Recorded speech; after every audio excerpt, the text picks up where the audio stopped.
کہ جب آنکھوں سے پاپ نہیں ہوگا، کانوں سے ناجائز حرام چیزیں نہیں سنیں گے، ہاتھ سے کسی پہ ظلم نہیں کریں گے، زبان سے کسی کو گالی نہیں دیں گے، جھوٹ نہیں بولیں گے، غیبت نہیں کریں گے، پیر سے حرام جگہ چل کر نہیں جائیں گے، تو ایک مہینے کے اندر یہ روحانی تربیت ہوگی۔ تو جب رمضان شریف تو چلا جائے گا لیکن یہ نیک عادتیں انسان میں باقی رہ جائے گی، اس طریقے سے انسان کی زندگی بدل جائے گی۔ یہ مہینہ بدلنے کے لیے آتا ہے، یہ مہینہ انسان کو تبدیل کرنے کے لیے آتا ہے، یہ مہینہ انسان کی زندگی میں انقلاب برپا کرنے کے لیے آتا ہے۔ اب زبان جھوٹ بول ہی رہی ہے، کچھ لوگوں کا تو روزہ اس وقت تک مکمل ہی نہیں ہوتا جب تک وہ 2-4 لوگوں سے جھگڑا نہ کریں۔ بڑا نازک ہوتا ہے کچھ لوگوں کا روزہ، یعنی ان کا دماغ چڑچڑا ہو جاتا ہے روزے کے اندر، اس سے لڑ، اس سے جھگڑ، اس کو گالی دے، اس سے یہ حالت ہوتی ہے۔ روزہ یہ نہیں، اللہ کے رسول علیہ السلام فرماتے ہیں اگر کوئی روزے کی حالت میں تم سے جھگڑا کرے تو اس کو کہہ دو کہ بھئی میں روزے سے، میں اپنا روزہ خراب نہیں کرنا چاہتا۔ روزے میں جھگڑا نہیں ہونا چاہیے، روزہ نہیں ہے۔ اب آپ کے سامنے بتاؤں، ایسا روزہ رکھو کہ کھانے پینے کے ساتھ آنکھ پہ بھی کنٹرول ہو، زبان پہ بھی کنٹرول ہو، ہاتھ پہ بھی کنٹرول ہو، پیر پہ بھی کنٹرول ہو، سوچ پر بھی کنٹرول ہو۔ اب ایسے روزے کا صلہ کیا ہے؟ تو اللہ خود فرماتا ہے روزہ میرے لیے ہے اور میں ہی اس کی جزا ہوں۔ یعنی ہر نیکی اور ہر نیک عمل کی جزا جنت ہو سکتی ہے، لیکن روزہ تنہا وہ عبادت ہے کہ آپ نے جس کا حق ادا کیا اس کا صلہ جنت نہیں بلکہ مالک جنت ہے۔ سوچے تو صحیح روزہ کیا چیز ہے، مالک جنت کیسے صلہ ہے؟ مطلب یہ کہ اللہ روزے داروں کو اپنا دیدار نصیب فرمائے، روزے داروں کو خدا کا دیدار۔ صحابہ نے پوچھا یا رسول اللہ ہم اللہ کا دیدار کیسے کریں گے؟ تو آقا فرماتے ہیں جیسے تم آسمان پر چاند دیکھتے ہو بلا تکلف، بلا تمثیل، تم اللہ کا یوں دیدار کرو۔ سوچئے حضور اتنے خوبصورت ہیں تو حضور کو بنانے والے رب کے حسن کا عالم کیا ہوگا؟ کائنات اتنی خوبصورت ہے تو کائنات کو بنانے والے رب کے حسن اور اس کے جمال کا عالم کیا ہوگا؟ تو اللہ کے لیے ایسا روزہ رکھو۔ اور پھر جاتے جاتے یہ مہینہ مواسات کا مہینہ، غم گساری کا مہینہ ہے، غم خاری کا مہینہ ہے۔ مواسات کا مطلب، غم گساری کا مطلب، غم خاری کا مطلب ایک دوسرے کا خیال رکھو، ایک دوسرے کا خیال رکھو، نمائشی طور پر نہیں، حقیقی طور پر۔ ایک دوسرے کا خیال رکھنے کا مطلب اگر کوئی حاجت مند نظر آئے اس کی حاجت کو پورا کرو، کوئی تکلیف میں نظر آئے اس کی تکلیف کو پورا کرو۔ بلکہ آپ مجھے یہ بتائیں کہ آخر اللہ رب العزت تو بے نیاز ہے، جن کے گھر کی فریجیں بھری ہے، کچن بھرے، ان کو بھوکا رہنے کا حکم کیوں دیا؟ کبھی سوچا روزے کا فلسفہ کیا ہے کہ دن بھر تمہیں بھوکا پیاسا رہنا ہے، سب کچھ ہے پھر بھی بھوکا پیاسا رہنا ہے؟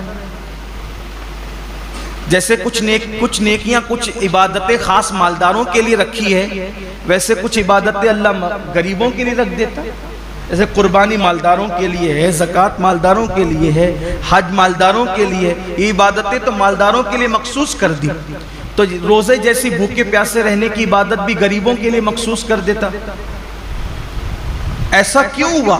سب روزہ رکھو، سب کو بھوکا پیاسا کیوں رکھوا رہا ہے؟ اور وجہ یہ ہے کہ مالدار لوگ 11 مہینے پیٹ بھر کے حلق تک کھاتے ہیں، تو ان کو پتہ نہیں ہوتا ہے کہ بھوکوں کی بھوک کیا ہوتی ہے۔ جو بندہ جس تکلیف سے گزرے گا نہیں، اس کو اس تکلیف کا احساس کبھی نہیں ہوگا۔ جو یتیم نہیں تھا اس کو یتیموں کا درد کبھی پتہ نہیں چل سکتا۔ جو غریب نہیں ہو اس کو غریبوں کا درد کبھی پتہ نہیں چل سکتا۔ جو پیدائشی مالدار ہو ان کی فکر میں، اور جو غریبی سے مالدار کی طرف آئے ہیں ان کی فکر میں زمین آسمان کا فرق ہے۔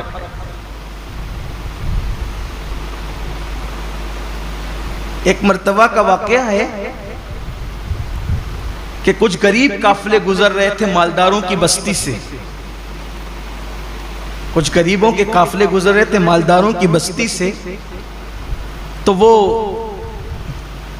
نیچے کی پڑی ہوئی روٹیاں اٹھا اٹھا کر کے کھا رہے تھے۔ تو مالداروں کے بچوں نے ان کو دیکھا تو اپنے باپ سے پوچھا کہ یہ لوگ نیچے کی روٹی پڑی ہوئی کیوں اٹھا کے کھاتے ہیں؟ تو باپ نے جواب دیا، بیٹے ان کو روٹی نہیں ملی اس لیے یہ روٹی اٹھا کے کھاتے۔ تو کہا ابا ان کو روٹی نہیں ملے تو انہیں چاہیے تھا کہ یہ دکان سے کیک خرید لیتے۔ اب اس بچے کو کیا پتا کہ جنہیں روٹی نصیب نہیں وہ کیک کہاں سے خریدیں گے، لیکن اس کی سوچ کی چونکہ وہ مالدار گھر میں پیدا ہے۔ تو جو غربت، اسی لیے اللہ نے اپنے محبوب صلی اللہ علیہ وآلہ وسلم کو یتیم پیدا فرمایا، اسی لیے اللہ نے اپنے محبوب صلی اللہ علیہ وسلم کی پرورش غریب گھر میں فرمائی۔ کیوں؟ کہ محبوب کو ایسی غربت سے گزارو اور ایسی یتیمی سے گزارو، کیونکہ جو غریبوں کا ماوا اور یتیموں کا ملجا بنا کر بھیجا گیا ہو، جب تک اس منزل سے گزریں گے نہیں تو وہ حقیقی درد کا احساس جو ایک غریب کو غربت کی وجہ سے ہو سکتا ہے، ایک یتیم کو یتیمی کی وجہ سے ہو۔ اسی لیے تو اللہ کے رسول علیہ السلام یتیموں کو دیکھتے تھے تو آنکھوں میں آنسو آ جاتے تھے۔ کیوں؟ اس لیے کہ حضور خود یتیمی سے گزرے تھے، وہ در یتیم تھے۔ آقا فرماتے ہیں میں اس ماں کا بیٹا ہوں کہ میری ماں دھوپ میں سوکھا ہوا گوشت کھا کر کے زندگی گزارتی، اور میری ماں کو میں نے سوکھے ٹکڑے کھاتے ہوئے دیکھا۔ اللہ کے رسول علیہ السلام یہ فرماتے ہیں۔ تو یہ روزے جو رکھائے جاتے ہیں ایک مہینے تک، اس کی بہت ساری حکمتوں میں سے ایک حکمت یہ بھی ہے، 11 مہینے تک پیٹ بھر کر کھانے والوں ذرا ایک مہینے بھوکے رہ کر دیکھو کہ دنیا کے اندر جو قوم روٹی کے ٹکڑے کو ترس رہی ہے، آخر بھوک کس چیز کا نام ہے، تاکہ ان کی بھوک کا تمہیں احساس ہو۔ اور بھی حکمتیں، لیکن ایک حکمت یہ بھی ہے کہ ان کی بھوک کا تمہیں احساس ہو۔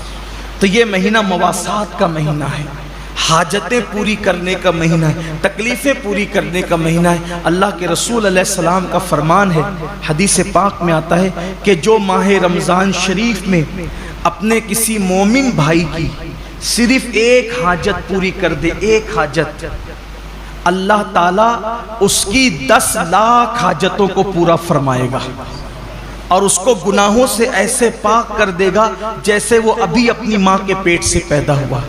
اس لیے اگر اللہ نے آپ کو نوازا ہو دولت سے، اگر اللہ نے آپ کو نوازا ہو مال سے، اگر اللہ نے آپ کو خوشحال رکھا ہو، تو اپنے رشتہ داروں کا خیال کریں، اپنے گرد و پیش کا خیال کریں۔ میں تو صرف یہی عرض کرنا چاہتا ہوں کہ ہر آدمی اگر صرف اپنے رشتہ داروں کو سنبھال لے تو مسلمانوں کی غربت کا خاتمہ ہو جائے۔ اس لیے اپنے گرد و پیش کا جائزہ لیں، حسب حیثیت، حسب طاقت ایک دوسرے کی مدد کریں، اور ایک دوسرے کی مدد کرنے کے ساتھ ساتھ اللہ تعالیٰ نے اگر آپ کو مال دیا ہے، دولت دیا ہے، تو اپنے مال سے مدارس اسلامیہ کی بھی مدد کریں، اس لیے کہ جب تک مدارس ہیں تب تک علم زندہ ہے، اور جب تک علم زندہ ہے تب تک اسلام زندہ ہے۔ اللہ کے رسول علیہ السلام فرماتے ہیں العلم حیات الاسلام و عماد الدین، کہ علم اسلام کی زندگی ہے، جب تک علم رہے گا اسلام رہے گا۔ اچھے امام آپ کو مدرسوں سے ملتے ہیں، اچھے خطبہ آپ کو مدرسوں سے ملتے ہیں، اچھے رہنما آپ کو مدرسوں سے ملتے ہیں۔ کچھ لوگوں کو مدرسوں سے بڑی چڑ ہے، یہ یہودیت کی فکر ہے، یہ نصرانیت کی فکر ہے، یہ مشرکین کی فکر ہے، مدارس سے نفرت اور اہل مدارس سے نفرت۔ یاد رکھیے مدارس کا تعاون کرنا اسلام کو فروغ دینے میں ایک بہت بڑا قدم اٹھانا ہے۔ آپ جس بھی مدرسے سے متفق ہیں، جہاں کے کام سے آپ مطمئن ہیں، وہاں مدرسے کی مدد کریں۔ ساتھ ہی ساتھ آپ کی ہماری اپنی تحریک سنی دعوت اسلامی مختلف شعبہ جات میں کام کر رہی ہے جو آپ کی نگاہوں کے سامنے ہے۔ الحمدللہ شعبہ دعوت و تبلیغ ہو، شعبہ مدارس ہو، شعبہ مساجد ہو، شعبہ خدمت خلق ہو، اس طرح کے شعبہ جات سنی دعوت اسلامی سال بھر اس میں کام کرتی اور آپ دیکھتے رہتے ہیں۔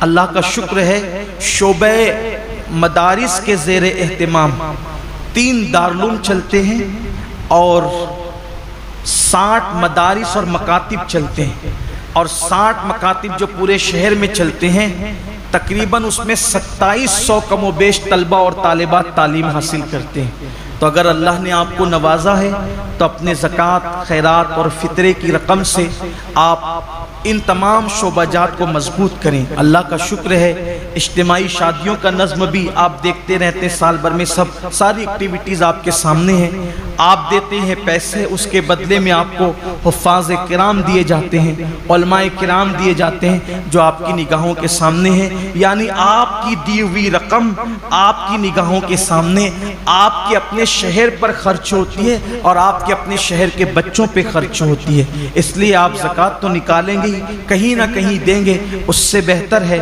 کہ آپ کی زکوٰۃ آپ کی نگاہوں کے سامنے صحیح مصرف میں خرچ ہو۔ اس کے لیے آپ ہمارے ذمہ داران سے رابطہ قائم کریں۔ مثال کے طور پہ مسجد کے ہمارے امام صاحب حضرت مولانا حافظ و قاری غفران رضا شرفی صاحب، وہ یہیں آپ کو موجود ملتے ہیں، آپ ان سے رابطہ کر لیں۔ ہمارے عثمان بھائی ہیں، ان سے رابطہ کر لیں۔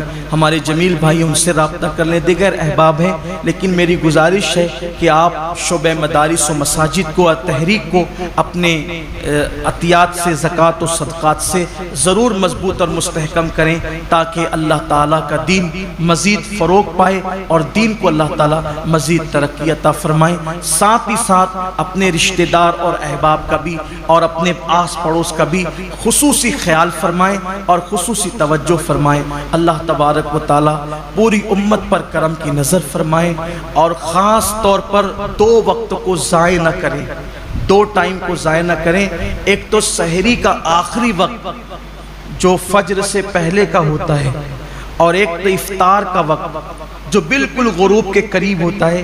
یہ 2 وقت تو بہت قیمتی، پورا مہینہ ہی قیمتی ہے، لیکن یہ 2 اوقات ایسے ہیں کہ اللہ تبارک و تعالیٰ نے اپنے بندوں سے وعدہ فرمایا ہے کہ ان اوقات میں کی جانے والی دعا کو اللہ تعالیٰ رد نہیں فرمائے گا۔ اس وقت تو پورا عالم اسلام تکلیف میں، مصیبتوں میں، بلاؤں میں گرفتار ہے۔ میری گزارش ہے کہ اگر آخری وقت میں ہاتھ اٹھا دیں اور اللہ کی بارگاہ میں دعا کریں کہ اللہ تمام عالم اسلام کی مصیبتوں کو، مشکلوں کو دور فرما کر آسانیاں پیدا فرما دے، بالخصوص کورونا اور لاک ڈاؤن کی یہ جو نحوستیں ہیں، اللہ سب کا خاتمہ کر دے۔